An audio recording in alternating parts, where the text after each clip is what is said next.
In this lesson, we're going to be talking about penetration testing and some of the details around how it works and logistics and specifically things like scope. So what is penetration testing?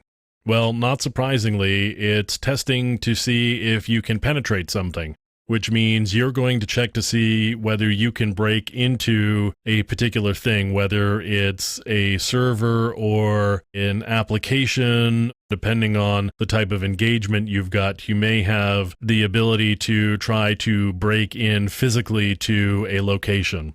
But primarily, what you're going to be doing with penetration testing is you're going to be trying to break into systems and networks and applications.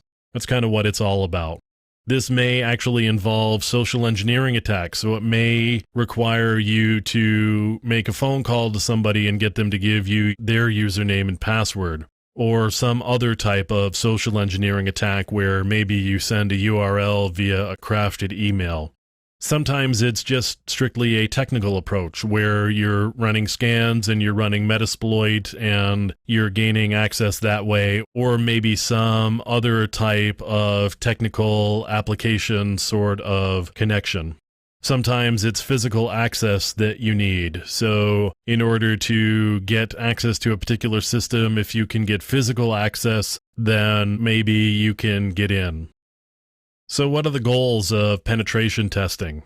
Well, the goals would be to assess weaknesses in an organization's security posture. You want to figure out where they're vulnerable so they can go fix these problems. You want to help them understand their risk position better and what they can or may be able to do to mitigate those risks. And ultimately, you want to be able to access systems in a particular way to find weaknesses. So those are really sort of the goals of penetration testing. From a results standpoint, when you're done your testing, what are you going to do? Well, you're probably going to generate a report. And by that, I don't mean you're going to run some automated tool and you're going to get it to generate a report for you and you're going to give that to the client and then they're going to write you a really large check. That's not really how it works. You're going to write a report detailing the findings in a detailed way. So what did you find? How did you find it? How can you go mitigate that particular risk? So you should really include remediation activities in order to fix the vulnerabilities that you find. It's pretty easy to walk around going, hey, that's a problem, and that's a problem, and that's a problem. There's really not a lot of value in that. Where there's value is, hey, that's a problem, and here is how you can go about fixing it. So let's talk about scope. How big is the breadbox? And specifically, what is it that the two of you have agreed to? So you as the penetration tester and them as the target organization or the client, what have you agreed to? Are there any exclusions? Are there any areas where you're not allowed to touch anything? So if they've got a database server, maybe there's a lot of really sensitive data on it and they're a little hesitant and they may put a don't touch this clause into the scope. So there's a lot of different reasons why they may exclude areas from the scope. And if they exclude them, trust their reasons and listen to what they have to say in terms of this is what we want you to accomplish. So along those lines, you really need to get sign-off from the target organization.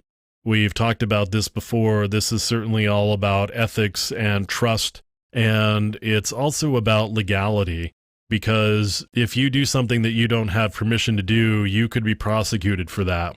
So definitely get the scope very clear and in writing and with signatures attached to it as to what you can and can't do. Always get approval from the right people. Make sure you get somebody who has the right level of permissions and is the right level of management so that they can sign off on it, understanding and accepting the risk that is associated with a penetration test. So let me talk a little bit about security assessments and how they differ from penetration tests. A security assessment is a hand-in-hand approach with the client. So you would walk in doing a collaborative thing where you're a trusted partner and ally with them, And your goal isn't to penetrate them and point out all of the things that are really bad, but it's to get a full assessment of the risk that the organization is exposed to. You would probably provide more detail about fixes than maybe you would in a penetration test.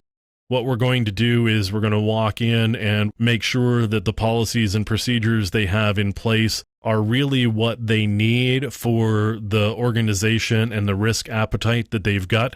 And we're going to make sure that the policies and procedures have controls that can tell us whether they are being actually adhered to or not. So the procedures and policies are being followed. A security assessment is probably a little bit more comprehensive than a penetration test. You would look at more factors to assess the security posture of the organization and their overall risk, and you would tailor the output based on their risk appetite and what they're most interested in. And that's not to say that I'm going to tell them what they want to hear, but if there's something that they know and I know that they're just not going to do, I'm not going to make a big deal out of it because they're already aware of it, and I'll make note of it in the report just for completeness sake, but I'm not going to go into a lot of detail. So it's really kind of a hand-in-hand collaborative approach where, again, we're not just saying what they want us to say, we're providing some real security and risk guidance toward their activities. The other thing about a penetration test is it may provide an unrealistic view. So you've got a week, let's say, to do this penetration test against your target. Now you're going to have to go in, you're going to have to get set up, and you're also going to have to start doing a bunch of scans and make sure that you're gathering information and screenshots and data for your reports. You're going to have to do all sorts of activities. Also, during the course of that week, you're going to be engaged in probably beginning to write your report and getting a sense of what it's going to say and what's going to be in it. If you don't actually get any major penetration during the course of that week, the organization may feel like they are quote-unquote secure. That's one of the reasons why penetration testing, while really sexy and showy, is nice and all, but if an organization walks out of it believing that in a week you didn't manage to, get the keys to the kingdom, then they must be secure. That's a really misguided view. Because a dedicated, skilled, and motivated attacker isn't going to just take that week or some portion of that week. If they're after something, they're going to dedicate themselves to it and really go after it. So just because you didn't find a penetration in some subset of a week doesn't mean that they are secure and invulnerable to attack. It just means that during the course of that particular week and other circumstances that were in place, you didn't get a penetration that was really significant or major. That's all it means. It doesn't mean anything beyond that. And if an organization walks away feeling like they're secure, then they're going to end up not fixing the real vulnerabilities that may be in place that could expose them to significant risk. So that's penetration testing and scope and security assessments.